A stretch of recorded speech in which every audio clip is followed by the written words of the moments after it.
It Was Almost Real, the Pro Wrestling History Podcast, episode 62. Hello and welcome to this episode of It Was Almost Real, the Pro Wrestling History Podcast. This is the podcast dedicated to the history of professional wrestling from 1870 to 1930. And in this episode, we'll be discussing the wrestling match between Evan Lewis and Tom Connors from 1887. But first, we want to do a little update, and I am joined this week in the $1 Million Studio by phone by the man himself, the living legend who's been on the mend. Dangerous Dan has joined me back in the podcast studio. Well, thank you very much for welcoming me back. I'm glad to be here, and I'm on this side of the daisies and not the other, so that's always a good thing. So that's always a positive. It's been a rough 6 months, but we're getting there. So yeah, slow but sure. Yes, sir. So I guess I ought to give a quick update on the book. You don't even know this. Yeah. So I finally got it done right before I got into the really heavy interview season, but haven't done much with it since. And I've been meeting myself coming and going for the last 2 weeks, but it's done. I've gone through my edits, and it's off to the proofreader, so it should be out beginning of September-ish. Okay. I'm probably going to get through the interviews first before I try to release it. So it'll either be Labor Day weekend or the weekend after that. Well, that sounds like a good plan. And as I mentioned to you before we started recording, I found out today that Kevin Sullivan had passed away. Yeah, and who thought the Prince of Darkness himself would ever die? Well, he said something funny. Well, it wasn't funny, but he said something that didn't sound right to me in interviews a few years ago. He said he had never said that gimmick in Florida was a satanic gimmick or devil worship gimmick. Yeah. And I was like, no, I think, but he's right. He never did say that. Where I read that at was in the After Mags, those old After magazines they used to have, Pro Wrestling Illustrated, The Wrestler, Inside Wrestling. They ran stories on Florida when he was doing that gimmick, and they talked about devil worship and Satan following. It wasn't actually Kevin Sullivan that ever said that, because he said he purposely didn't say that to kind of keep it, keep you guessing. Yeah, fuzzy, where you just weren't able to hone in on what the gimmick was. He wanted to keep it ambiguous, so you kind of had to fill in the gaps yourself. Right. And so my first real exposure to Kevin Sullivan, besides the magazines, because we didn't get Florida TV, was when he came to Jim Crockett Promotions in the late 80s. And Kevin Sullivan was the booker for most of the World Championship Wrestling run. There were times when he was out of power. There were times when he was the booker, but he was having writers and everything else. So it wasn't like he had complete power. So we shouldn't blame him for all the bad stuff and the excesses of WCW. There were a lot of good things there as well. And if you listen to some of the people that were there, Kevin was behind a lot of the better booking, because remember, Kevin had learned under Eddie Graham, and Eddie Graham had taught Bill Watts and Dusty Rhodes, and Eddie Graham had learned from Dory Funk Sr. So, all these bookers kind of come out of that same tree. Yeah. But yeah, that was really my exposure with Kevin, was later in the 80s and early 90s when he was the Dungeon of Doom and, those things. Yeah. And that, that WCW in the early, because I think I told you, 95 was the worst year of business for WWE ever. So I've been going back watching some of those pay-per-views and some of those TV shows. And I also was watching the WCW pay-per-views from 95 as well. And those things were god-awful.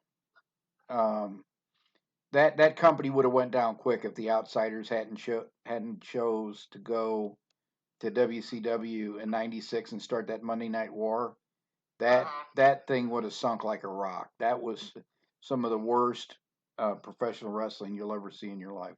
And I mean, let's Oh face yeah. it, the stuff we like died in the territory days. So Yeah, it's Jim and Crockett that's why I said Promotions. I would much rather watch a repeat of an old Memphis show or an old WCCW show Don't than forget I Mid South in would the rather '80s. watch, you know, 95 WWE. Yeah, exactly.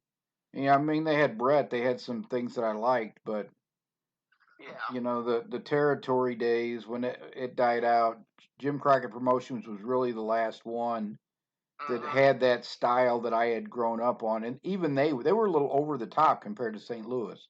St. Oh Louis yeah. was pretty straight sports based presentation. Mm-hmm. Yeah, and there was just, and maybe I guess I'm biased because I was from St. Louis, but there was no better voice in wrestling than Larry Matisick.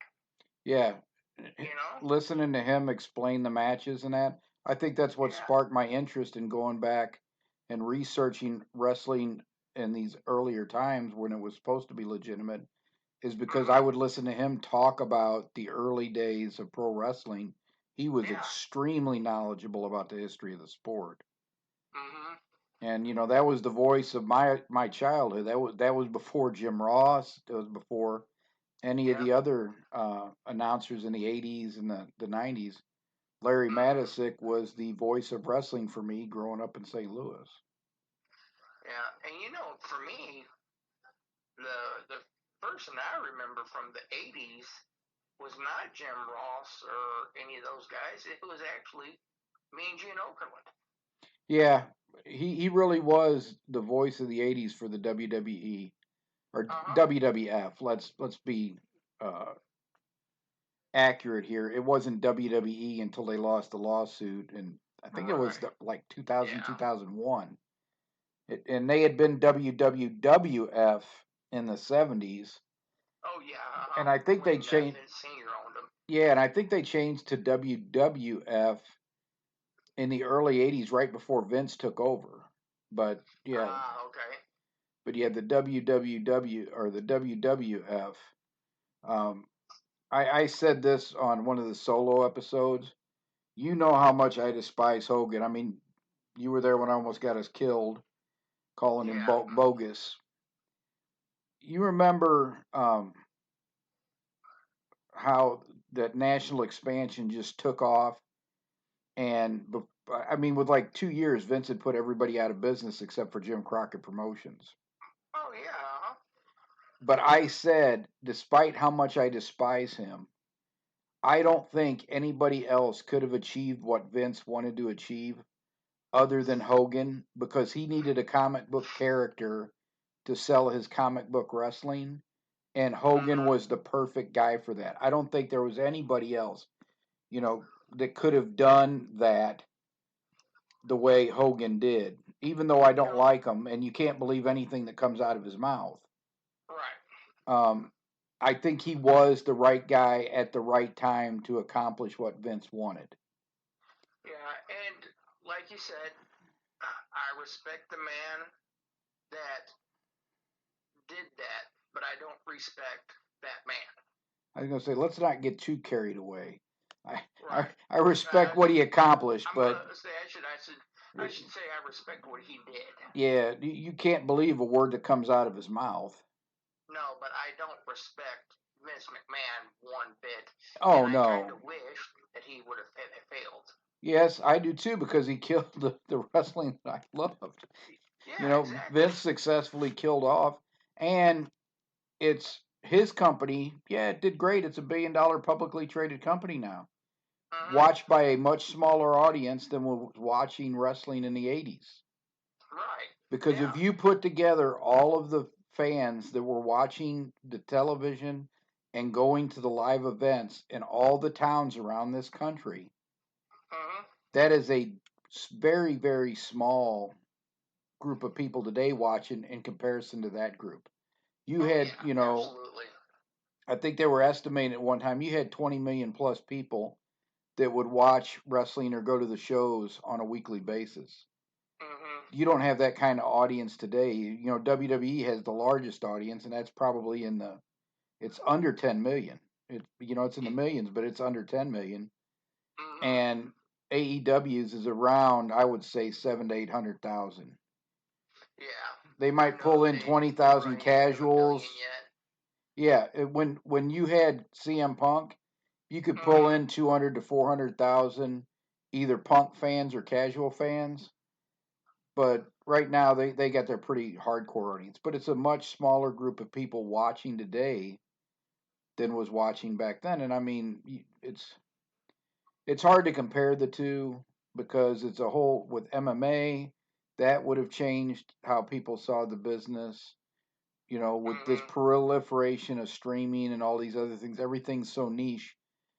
Before I couldn't watch a lot of the stuff that I was interested in, but I Yeah. just got done watching Olympic judo on Peacock, Yeah. and you can find stuff all the time. The football clubs I love over in England, I could pay for a subscription, and I could watch the Mhm. games every week. So I it's see. it's a different world. Back then, Yeah. the only wrestling you were going to see was the wrestling that came on your local television. But Yeah. cable was going to change all of that, and Vince was the one to pick up on it and was the Mhm. best businessman by far. But Right. as you said, I don't respect Vince. I was talking about Hogan when I said you can't believe anything comes out of his mouth and anything. Oh Uh, yeah. but Vince has completely destroyed, number one, the reputation he had built over the years. Yes, And he did. really, if you go back and you look at it, WWE, WWF was super popular in the 80s. In the Yeah. 90s, it's pretty god awful until the Monday Night Wars. And Yeah. then the Monday Night Wars heated up the business for about 4 or 5 years. Uh huh. And then in the 2000s, it starts going down again. And in the Yeah. 2010s, Vince lost his mind. You know, the emperor had no clothes and nobody was going to tell him. Right. So we kind of went far afield over the passing of Kevin Sullivan. So Yeah. just to bring it back there real quick, our condolences to his family. Mhm. Never heard anything but good stuff about Kevin, and I have to say this because Yeah. Like I said, you know, um, when I first saw Kevin Sullivan or knew of Kevin Sullivan, it was that whole, weird satanic act. But yeah, then when I started to hear stories about him and read about him, I realized he was a pretty good guy, actually. So, yeah, and there's one thing I want to say because this speaks ill actually of wrestling fans who live in this wrestling bubble, and you can hmm do it really easily on social media and all that stuff now. yeah, There were people who were talking about it, in I think message boards and stuff when that Kevin or when Chris Benoit uh, killed his family, his wife and son, in that senseless crime in yeah. 2007. Uh, There were people on the message boards asking, I wonder if Kevin Sullivan arranged for that. oh my That, God. yeah, that's when you're living in the wrestling bubble and you have started to believe the storylines and everything. Chris Mm-hmm. Benoit killed his wife and killed his son Daniel, Mm-hmm. and his Kevin Sullivan had nothing to do with that. Whatever was going on with Chris Benoit, and nobody will ever know, he did that I think horrific it was too crime. many chair shots to the head. They've talked about chair shots, they've talked about steroids, but Mm-hmm. nobody really knows what happened or why and everything. Yeah. But it was senseless and horrible. And it was horrible to even supposition that Kevin could have been involved in something like that with absolutely zero proof or thought that anything other than what the police went in and found and said happened. It was a murder Yeah, exactly. suicide. When you start believing stuff like that or asking questions like that, it's like you're believing what's happened on the guiding light or the young and the restless. Exactly. Get out of the wrestling bubble. There's a big, big Mm-hmm. world outside of it. And before we move on to the state of AEW, one thing I wanted to say, we were talking about the territory wrestling and how, Mhm. people quit watching. My Mhm. sister was a prime example. Vicky used to take me to the wrestling matches. She was Oh the yeah. reason I became such a big fan. We'd go every Mhm. 3 weeks together. And I think the last card we went to, because I'll always remember this, because she was dating my brother-in-law Dave. She had just started Mhm. dating him. That's why I think it was 86 or 87. Ah. Because whenever she would tell me about a new guy she liked, Yeah. she would always say, "Oh, I'm in lust with this guy. Oh, I'm in lust with this guy." Yeah. And so she was telling me about Dave. I said, "Oh, you in lust with him?" And she goes, "No, I'm in love with this one." And Oh. they were married until she passed. But Yeah. and that's why it's struck in my mind, is because that's the first time I heard Vicky say that about somebody. Yeah. And um, but the last card we went to was 86 or 87. And I remember in the early 90s, I said, "Hey, do you watch wrestling anymore at all?" And she goes, "That old fake blank." So, she's one of the fans that the WWF turned off. The Yeah. stuff we were watching in St. Louis was work too. It just wasn't so obviously worked. And it Yeah. and it Mhm. and it turned her, it was so obviously worked with WWF, it turned her off. WCW as Yeah. well. And when I talked to her a couple months before she passed, we were talking about, going to the wrestle matches when I was a kid and all the fun Mhm. times we had and everything.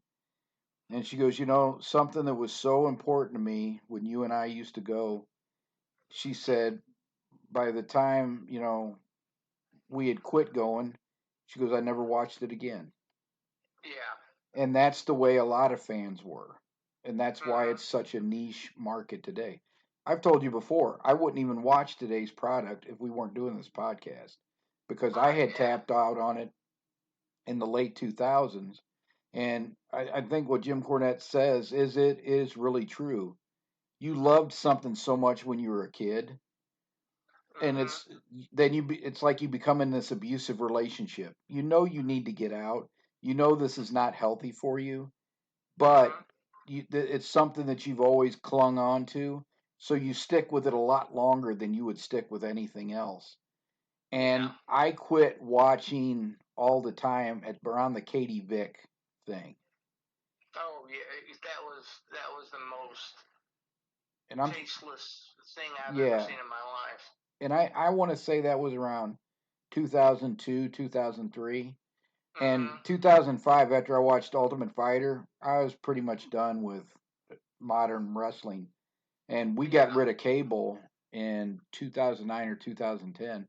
So I didn't even have the ability to watch it for a long time. Yeah. And I just started watching again when I started researching it and doing the history and that.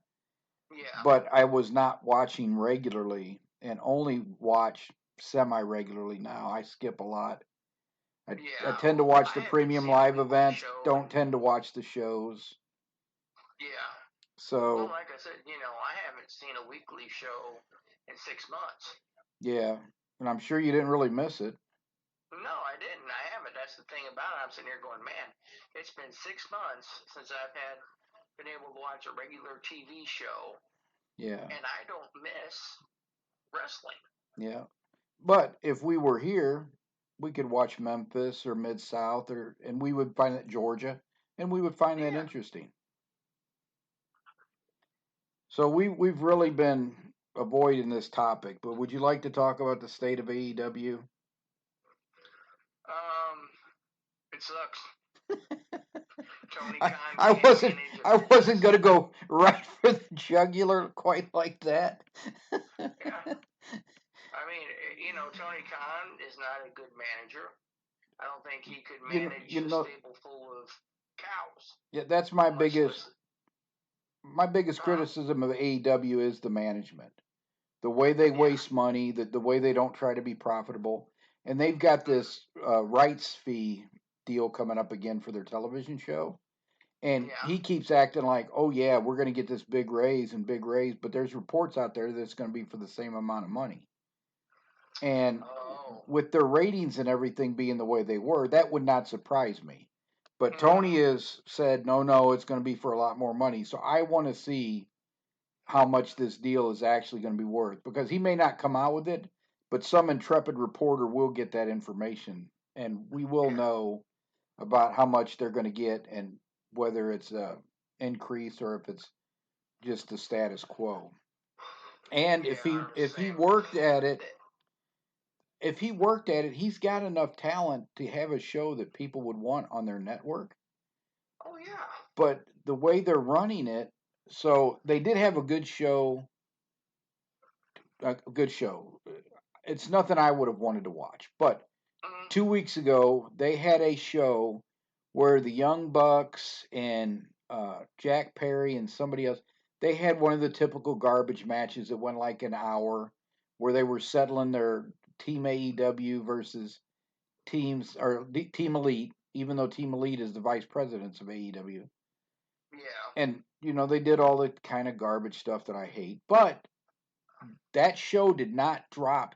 So you know how they'll start out with like 800,000 fans and it'll end up with 600. A couple times this summer they've ended up in the 500,000 fans. Oh wow! But that show, they maintain a steady between 730,000 to 800,000 fans. The whole show. Was that the one from Wembley or? No.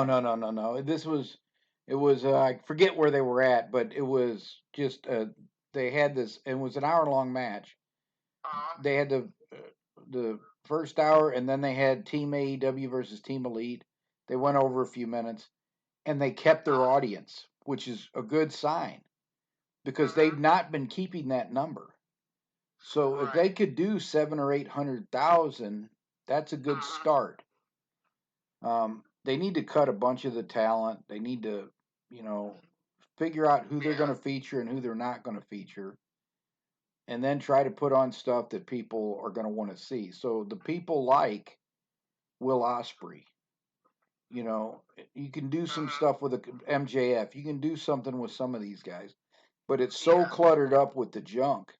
And I will say, people have not really been tuning in for the Young Bucks and Jack Perry, but that show held them. So hopefully they can build on it. I don't want them to fail. I would like them to be a viable number 2 company, because if you've only got one company, even though I think Hunter is doing a much better job than Vince, it's just like it was under Vince. You piss Vince off, your career's over, because you really got nowhere to go unless you're going to, starve on the indies. Right, exactly. So it's. But in general, while you've been in, their audience has been dwindling. Their pay-per-view buys are way down. They did like 100,000 pay-per-view buys on their last show, which I think UFC quadruples or quintuples that amount, for the average pay-per-view. So that's a very low buy rate. Yeah. And with their fans, you've got pretty consistent 700,000 to 800,000 fans, and you can only get 100 of them to buy your pay-per-view. You're not selling things that people like. So another piece of news I didn't know if you knew: Bobby Lashley left the WWE. His contract was up, and I didn't know that, but I figured he was heading that way. Yeah. What made you think he was leaving? Just that he was, his other partners left at WWE. It was just him and MVP there, and I wouldn't want to hang my wrestling boots on MVP. So he's a great talker. Out of there too. He's a great talker, and that's where Bobby struggles at. Yeah, but I just think Bobby Lashley is too big of a man to be, struggling on the mid card or low cards like he was in WWE. Yeah, he should be a huge star. Run with Austin Theory over the United States title, but he came out on the wrong end of it. So Yeah. Where do you think he's going to go? you know what? It's hard to say. It's like you said, if the AEW not want to pay him what he thinks he deserves. AEW, he'd look like Gulliver in the land of the Lilliputians. Yeah. Could you imagine Bobby Lashley in AEW? Who would you have wrestle him?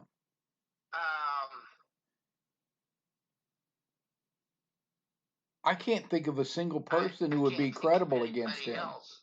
Yeah, I can't think of any credit. I was thinking that he might end up back in TNA because they'd probably scrape together every dime they've got to have Bobby Lashley on the show, thinking it could get him a TV rights deal or something. Right. I don't know if they can afford him, but I bet you they would really give it a good college try. AEW can definitely afford him, but who are you going to put him in a ring with? Yeah, I mean, I think you could put him in. Well, yeah. Let me rephrase that. Okay. Okay. He could have a feud with the House of Black, and then he'd be done. Once he feuded with all three of those guys, that's about it. I can't think of anybody else.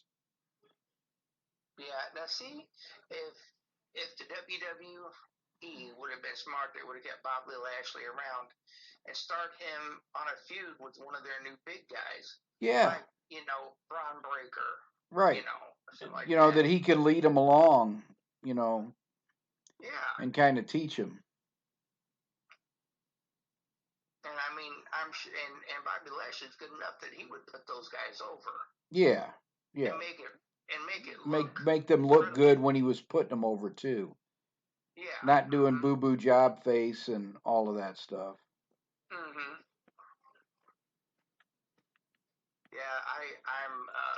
Yeah, I'm sorry to see Bobby Lashley go, but I am too. WWE was not using him as to the best of his abilities. No, but now that we've said that, boy, a short run in AEW where he wrestled both Buddy Matthews and Aleister Black, I'd love. Or he's Malachi Black there, isn't he?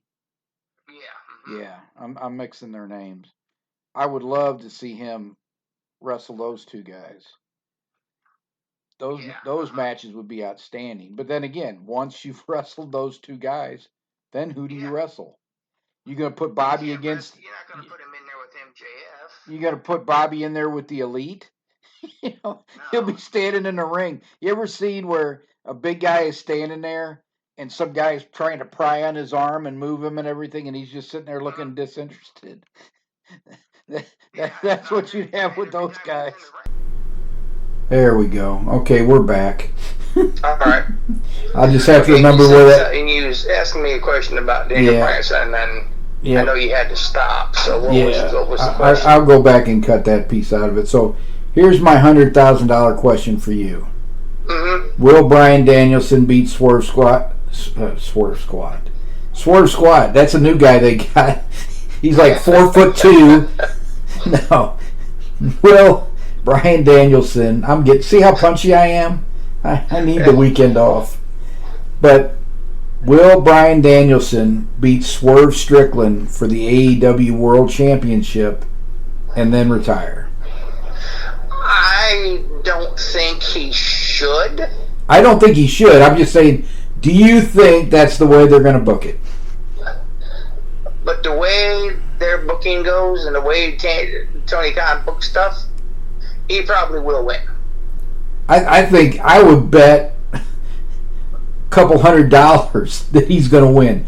Because what does Tony Khan love more than anything in this world?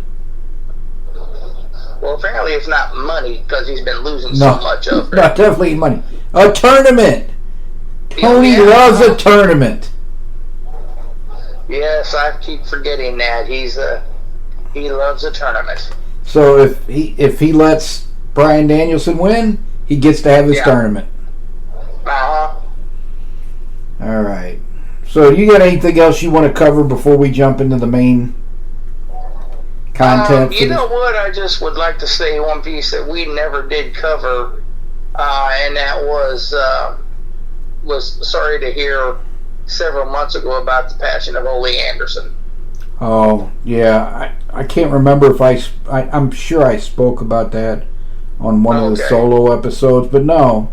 Ole, I saw much more of Ole than I did of anybody else because we got Jim Crockett Promotions here fairly early because when Geigel lost, O'Connor was the promoter of record in St. Louis, but really that Kansas City office of Geigel, O'Connor, and Bulldog Bob Brown were the ones that were controlling St. Louis at the time. Harley had an ownership stake, but he was still wrestling all over the country. It was really Bob Geigel that was the guy that was behind the booking and the promotion and doing a stellar bang-up job of it. He ruined what Sam built in 40 years in about 6 to 12 months. Yeah, he did. And so when Geigel lost Wrestling at the Chase to the WWF and Vince McMahon, I don't know if you remember, but he brought in all of those, so he brought in the AWA television show because Vern owned a piece of St. Louis. And then he had his terrible, crappy wrestling show on at 10 o'clock before that.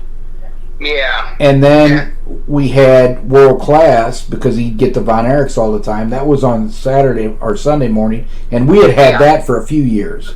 We had that before he lost Wrestling at the Chase, but after he lost Wrestling at the Chase, he brought in his terrible show, the AWA show, and we got Jim Crockett Promotions. Well, when Jim Crockett Promotions bought them in '86, we got all of the WCW on TBS plus the 2 Jim Crockett Promotions syndicated shows in St. Louis.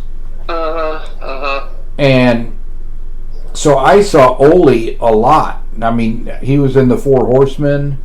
Oh, yeah. And he was behind a lot of the booking, too, later on in WCW. And, you hear the stories about Ole. He was an old crab, but he was a smart old crab. And he should have been in the Hall of Fame. He wouldn't get in the Hall of Fame while he was alive because there were too many wrestlers that had grudges against him for when he was the booker and when he was the owner. But Ole should have been in the Hall of Fame. He could have went in as a tag team with Gene and the Minnesota Wrecking Crew, but he definitely should have been in there as a booker and a singles in his own right.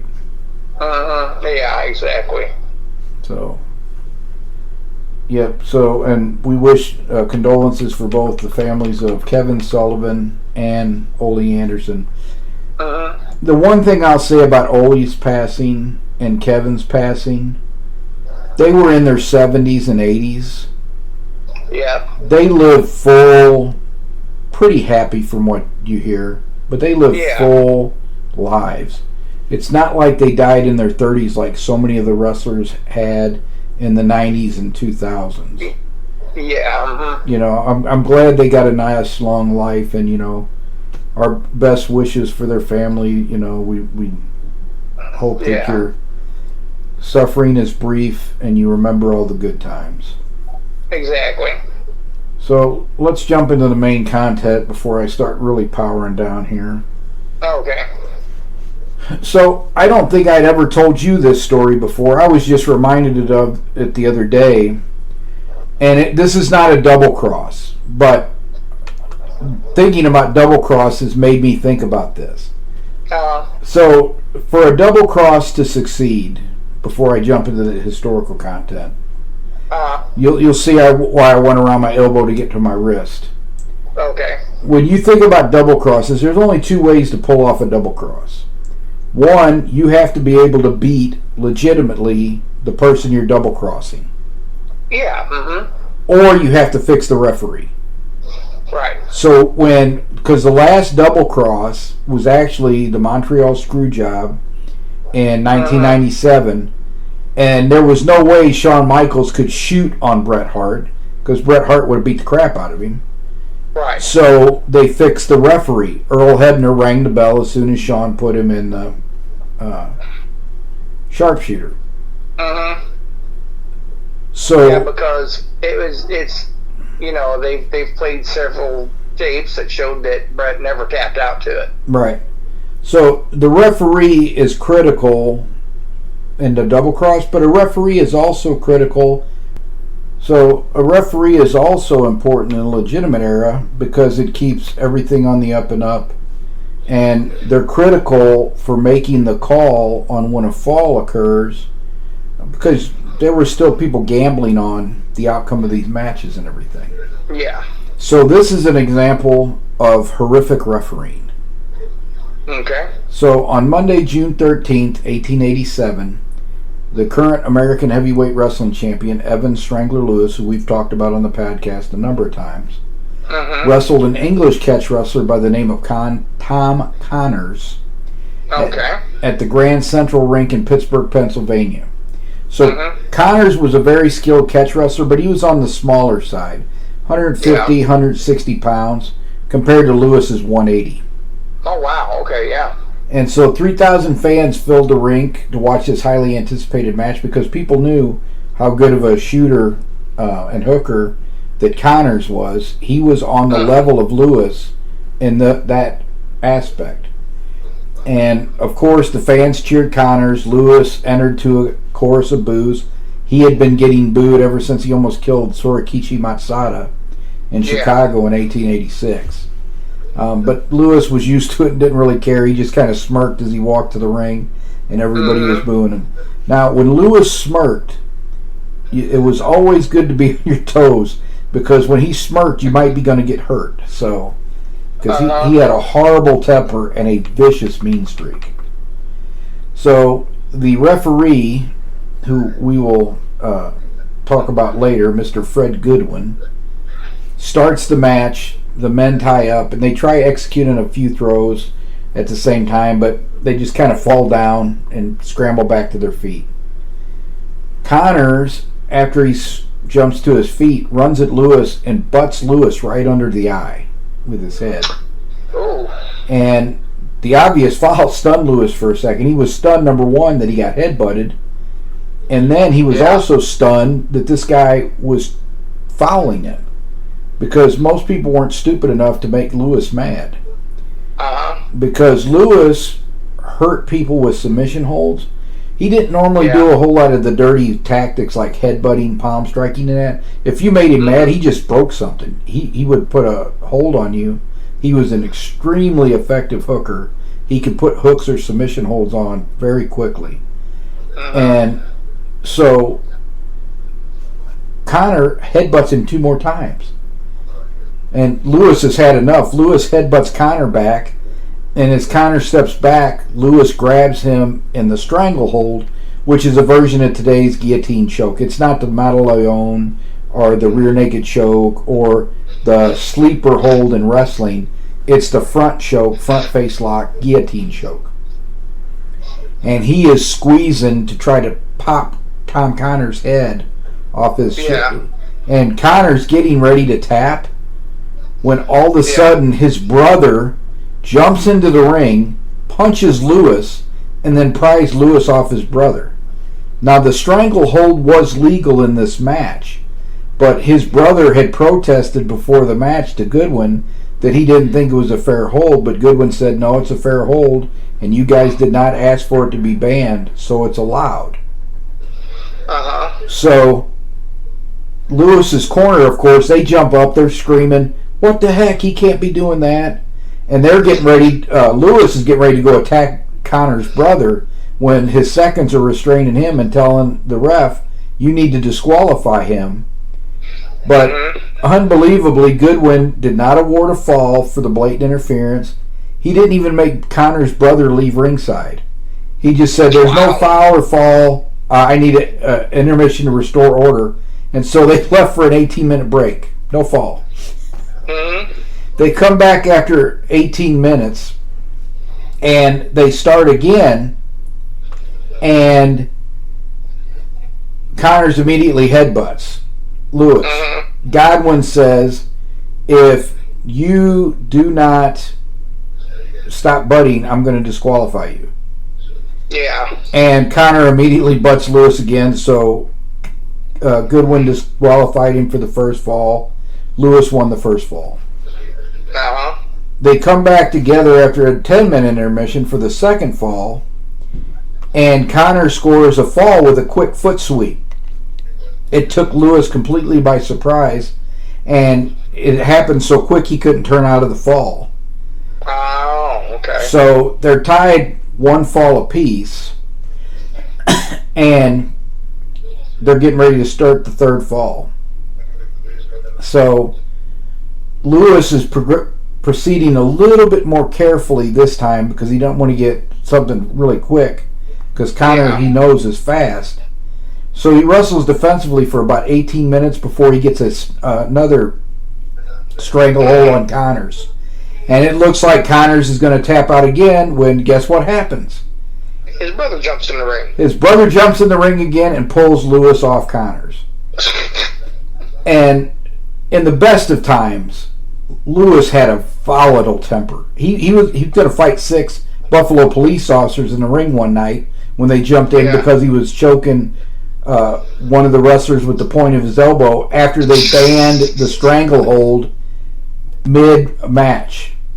The Buffalo mayor said no stranglehold, and ticked Lewis off, so he put the point of his elbow in the wrestler he was wrestling, Gallagher's, throat. And the mayor ordered the match stopped and sent 6 Buffalo police officers in the ring, and Lewis was squared off with them and wouldn't back off until they all pulled their clubs out. And then he just gave them, he did the typical Lewis thing, he gave them a little smirk, walked off the mat, and none of them tried to arrest him. And that was all she wrote, huh? Yeah, but so Lewis has had enough. He goes after Connor's brother, but everybody gets in between them, so they can't really. He wants to put this, because he went to grab his head. He was going to put the chokehold on him and probably do to Connor's brother what he did to Sorikichi Matsada. But everybody gets in the way, so Lewis just punches the brother. Yeah. They get everybody separated, and what do you think Godwin did? He let the match go on without any falls or disqualifications. That would have been preferable to what he did do. Oh, okay. He disqualified Lewis for punching Connor's brother, the non-combatant in the match who jumped in the ring twice. So imagine you're watching a UFC card, all right? Yeah. And one of the UFC fighters locks a guillotine choke on a guy and is down on the mat squeezing for all he's worth, and all of a sudden this guy's brother jumps into the octagon, punches the MMA fighter on the ground in the face, and pulls the guillotine off of his brother. Yeah. The fighter that had the guillotine on would be awarded the match. They would arrest the brother, and both the brother and the MMA fighter that was in the chokehold would be suspended or barred by the athletic commission. Right. But because Godwin made a dog's breakfast of this thing from the beginning and didn't do that in the first fall, this is what we get to. So Lewis can't believe it, and he just he gets that evil smirk on his face again, and he looks at Connor and says, "We'll do this again in Chicago. See how things turn out there." And then Lewis looked at Godwin for about 30 seconds, probably trying to figure out, am I going to go squeeze this idiot's neck or not? But he decides, no, he's not going to do that. And he leaves. But the funny thing is, so Lewis is booed everywhere he goes. As Lewis is leaving the ring, the fans are cheering Lewis. As Connor and the referee Godwin start to leave the mat, and I should say this was in a mat, not a ring. I might have said a ring earlier. This was the old typical 19th century wrestling layout. It was a mat or a carpet on top of a stage. This was, I'm almost positive this was a mat on a rink or a stage. And Connor and Goodwin start to leave, and they get booed by the fans. And the newspapers, who are normally very hostile to Lewis, also said that was the worst decision they had ever seen, and Lewis won that match. So the the Pennsylvania Athletic Commission, no, they didn't have an athletic commission, but whatever the governing body was there, said Lewis is still the champion. You cannot award Connors a title on some kind of ridiculousness like that. Right. Man.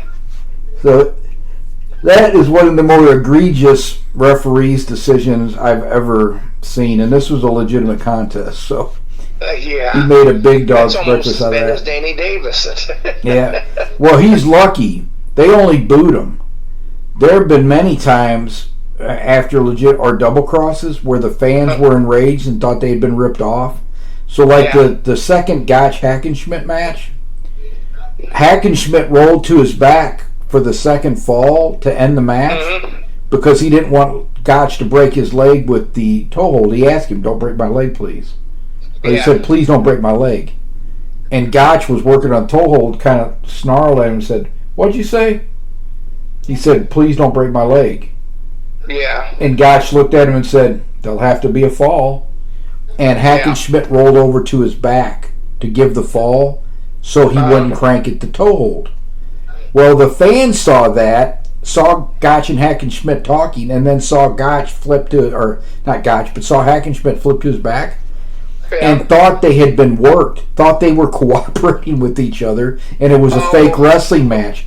And they start throwing seat cushions and everything else in the ring. It was a legitimate contest. He rolled over so Gotch would not break his ankle. Yeah. So yes, crowds could get quite hostile. So they were lucky. That's all that happened was they booed him.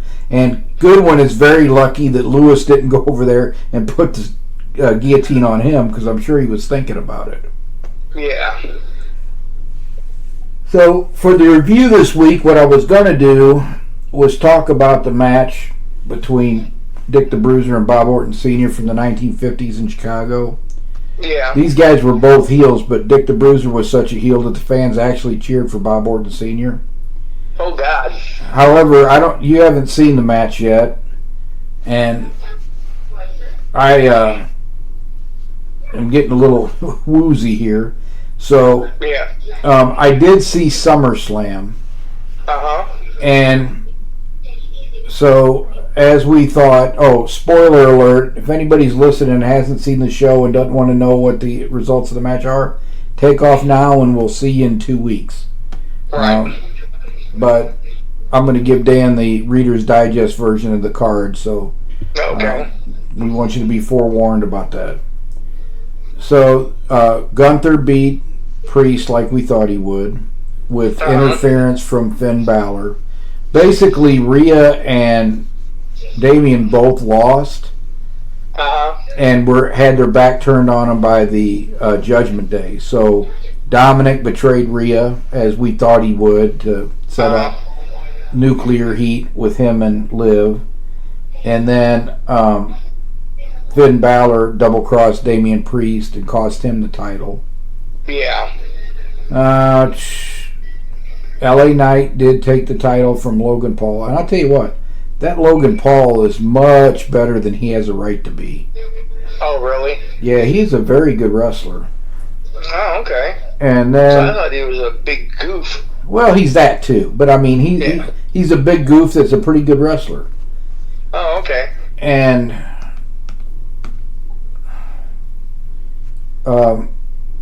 Braun Breaker beat Sami Zayn for the Intercontinental title, which I thought was just a matter of time. Yeah. Mm-hmm. And that guy is going to be a main eventer. Braun Breaker is. Oh yeah, absolutely. He is like a combination of his dad and his uncle, but he has that Steiner thing. Whether you want to go where he's taking you or not, you're gonna go. It's like when he played football at Tennessee. Yeah, if you dragged 6 guys with him. Yeah, if you don't go where he wants you to go, he's going to put you where he wants you to go. And the Steiner brothers had that ability too. Yeah. But he's going to be a huge star. And then the thing that made the show for me, and I'm hoping that they follow up on this because I've told you before, Jey Uso is one of my favorite wrestlers, but I think he really needs to be with Roman to bring out his best qualities. The Tribal Chief returned and cost Solo Sikoa the match with Dustin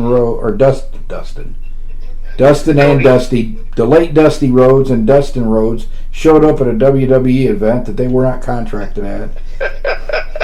Yeah, no, Roman cost Solo the match against Cody, and Cody's looking at Roman like, "Did you really just do that?" And then he did. But the bad part about that match, and I was not sure myself, because the bump did not look all that bad when it occurred. Mm-hmm. But Jacob Fatu jumps from the top rope out onto the table where Cody's laying. Yeah. You know, we see that spot on TV and the pay-per-view every single week. I have no idea why they still do that. But Jacob Fatu did that to Cody Rhodes. And when he hit the table, I thought, well, maybe did he hyperextend his knee? Because it looked like he hit his knee on the edge of the table. I didn't see where he hit his ankle anywhere. But he would definitely grabbed his ankle when he landed. He yelled, which I'm like, I don't think that's part of this. And he grabbed his ankle and he couldn't put weight on his knee. And I'm like, okay, is this a work or is he legitimately injured? And then when Roman came out, I'm like, oh, they're just getting him out of the way so he can't be involved when Solo and Roman had it. But no, two referees helped him to the back and they saw him walking around with a walking boot. So either the WWE is doing kayfabe behind the scenes like they've never done before, or he did get hurt. And it did look like he was, because the thing that made no sense to me is the audible screaming and grabbing his ankle. Yeah. But, you know, I have seen some bad bumps on those tables in the last few premium live events. I can't remember who did it, but I think it was the first night of WrestleMania in that Seth Rollins, Cody, Rock, and Roman match. I think somebody came down on the table, but one of the sides of that table stayed upright, so it like hit him right in the stomach. Oh, God. And it looked like it knocked the wind out of him for a second, but, you know, that they recovered from it. But, you know, the furniture doesn't know how to take bumps. So you're doing this stuff, and you are risking your career for stuff that people don't remember and we've seen done a million times. I've told you before, I don't care if Roman comes back and fights Solo, and if it's a ladder match, I ain't watching it. If Jey Uso's in it, I ain't watching. I did not watch the Money in the Bank ladder match that Jey Uso was in, and I was really hoping he would win, because I'm not watching another stupid ladder match. All it does is encourage all the worst habits of the day. They take insanely dangerous bumps for oohs and ahs, and somebody's going to get killed or crippled in one of those ladder matches. Particularly with the idiot that bought the ladders at AEW, because those ladders did not break. They didn't break for nothing. Or bend. Yeah, poor Buddy Matthews, and what was Andrade when he was in AEW? Was it Andrade El Idolo? Oh, God. Ken. I think that's what his name was there. But why don't you ask me that tomorrow when I'll know the answer? Yeah. The two of them were wrestling, and none of those ladders broke. We reviewed that match. Yeah, we did, and I can't remember his name. But that was not the match we were supposed to review. I saw the one that had been recommended,